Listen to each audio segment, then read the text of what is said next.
Hello and welcome to What the Hey, where I'm your regular host of What the Hey, and today on What the Hey, I'm once again answering yet another question. When I go to my notebook of knowledge, I see the question of what the hey is Uno? Now, this question comes from two different people, Mr. 2007 as well as Sandra Brown, so hello to both of you and thank you very much for the question. Now, in terms of a very basic description, Uno is a card-based game where the player's main goal is to get rid of all the cards in their hand before another player. One of the key concepts to the game of Uno is the fact that if the deck of cards is shuffled correctly before the game even begins, all the players in the game have pretty much an equal chance of winning. And the reason for that comes from the fact that everyone in the game is going to get random cards. The only skill that is really used for the game is knowing how to use those cards. The actual origins of the game of Uno come from the state of Ohio in 1971, where the man by the name of Merle Robbins created the game and did it within his barber shop. And the transition in ownership and rights of the game of Uno kind of went from Merle Robbins in his barbershop to a group of his friends that then took the game and created the International Games Corporation, which later became a part of Mattel. So it became a basic game, but then actually got owned by a major game company. So that's some very basic information about how the game got started and who kind of owns it, but now I'll actually discuss the game itself. So when you're actually playing the game of Uno, it'll be a deck of 108 cards that can be split between 2 to 10 players. And of course, the more people you have in any type of game, the more chaotic it's going to be, so that decision on who you're going to play with is on you. Within the deck of 108 Uno cards, there's a few different categories of cards that you'll utilize when playing the game.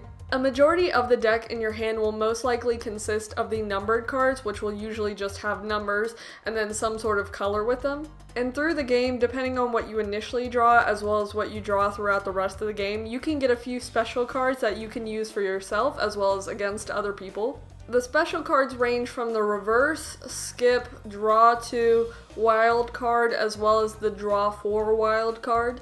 Additionally, depending on what specific type of Uno you have, sometimes the symbols for the special cards will either have letters representing the special cards, or it will just be a symbol. Speaking of which, there are a bunch of spin-off as well as variations of Uno, which include Uno Slot. You have Pirate Uno, as well as Uno Power Grab, Uno Tiki Twist. Literally, it goes on forever. If you have a certain type of Uno that you want to get, it'll most likely be available. There's so many options. Additionally, there are video game formats of Uno. There's some for phones. I know the big one that a lot of people like to use online with their friends would be Uno for Xbox Live, so you can just play online with your online friends.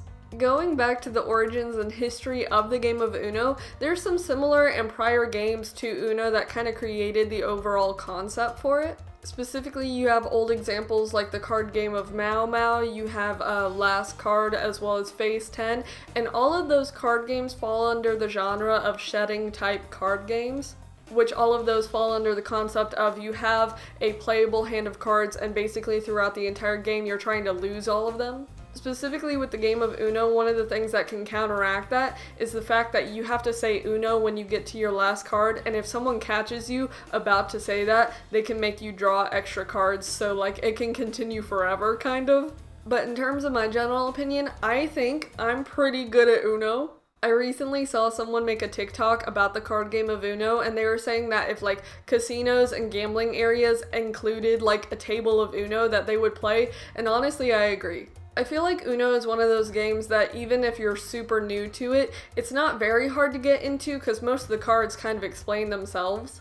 I mean, sometimes it can be a little complicated because sometimes people play Uno differently, they have different rules for how the cards can be played. Some people do stacking, some people don't do stacking, some people do certain stuff with how many cards you can draw and how many cards you can make people draw, so that can kind of get complicated. But overall, I personally love the game of Uno. I love watching YouTube videos of YouTubers doing it together. I think of Jack, Mark, Bob, and Wade. They've done a bunch of videos on it, and I like those. So if you ever want to challenge me to a game of Uno and we can meet up and play Uno, I may or may not beat you. That's a personal challenge, maybe, maybe not. But that's essentially the answer to the question. So if you have any questions, let me know and I'll get to working on them as soon as I can. I do have a Wix website where you can see the schedule that I'm on for doing reaction videos as well as question videos, so feel free to check that out. But that's essentially it. So thank you very much for watching. Bye.